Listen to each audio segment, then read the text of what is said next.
How's it going, everyone? Let me just real quick finish this solve. I wonder how fast that was. Oh. Today we're going to be looking at cube timers and their impact on speed cubing. A person who's good at tongue twisters might say, cube timers are an important part of speed cubing because without them, speed cubing would just be cubing because the speed cubers would not know how speedy they were cubing. Phew. Cube timers come in many shapes and sizes, websites, apps, boomerangs.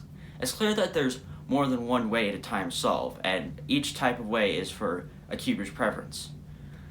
Cubers can't just use any old stopwatch to time their solves, at least not effectively, because cube timers usually need a way to generate cube scrambles, a way to track solves and improvement from the cuber, and of course, the actual timer.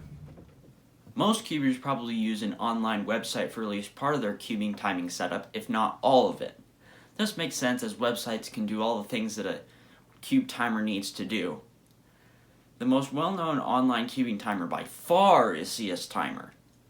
It's not that the other timers don't exist, it's just CS Timer is just really good. The main thing CS Timer has over the other cubing timers, in my opinion, is an abundance of useful features.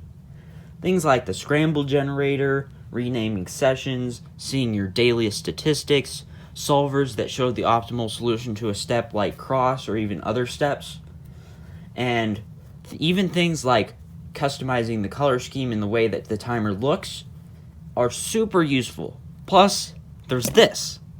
Enough said.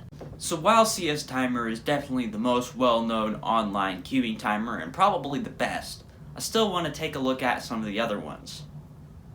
Ew. Okay, that's enough of that. Another common type of cubing timer is a mobile app. These are great for travel and have all the basic features of a cubing timer, but they don't have as many advanced things like CS Timer does. Still, they serve their purpose very well and are the timer of choice for a lot of cubers. I also wanted to mention the CompSim app, which is a really cool cubing trainer made by Rami Sabahi that helps you train for cubing competitions. I really like the idea of this app, but I think the idea of a cubing competition trainer could be taken a lot further. What if you could create a practice routine and then the app would send you notifications reminding you to practice? Or what if you could log into your WCA account on the app and then it would remind you to prepare for an upcoming competition whenever there's a comp coming up? I think these ideas, plus even more ideas that I haven't even gone into, could really make a cubing trainer a really more common type of cubing app. But who needs apps or websites when we have big plastic things, right? The StackMat timer. Though it wasn't even meant for cubing in the first place, it's now instantly recognizable by cubers. The StackMat timer, hence the name, was originally meant for whatever that is. I've always wondered why this was the one thing that cubing had to take from another hobby.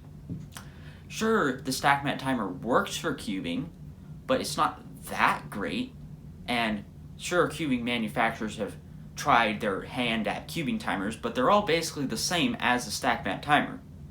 But whatever. StackMat timers are the primary timers that are used in official cubing competitions, and this is why a lot of cubers use them in their timing setups. It's to have a more realistic competition experience. Now, StackMat timers can't really be used very much for cubing on their own, so usually it's used with something like CS Timer. This is my preferred setup, to use CS Timer and then just type in the solves. There's also a way where you can plug into the microphone thing a certain way, and you can actually have it read your solves, but I always saw this as more trouble than it's worth. I'd rather just type a few digits. Now, I also wanted to mention another cubing timer that recently released, and I'm talking about the YJ Pocket Cube timer, which was a little mini timer that had IR sensors, so you could just start the timer by placing your hands next to it, and it would start. Now, this was a really neat idea, but it didn't exactly work amazingly in practice, and a lot of people had issues with the timer not starting properly on certain surfaces. And also, the purpose that it served, in my opinion, could just easily be served by a cube timer app. So those are basically all the cube timers that cubers use to track their solves, or at least most of them.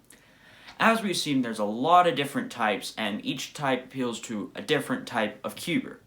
So I was thinking, imagine if there was another online cubing timer that had the same amount of users as CS Timer and was just as good. Well, CS Timer certainly can't imagine that.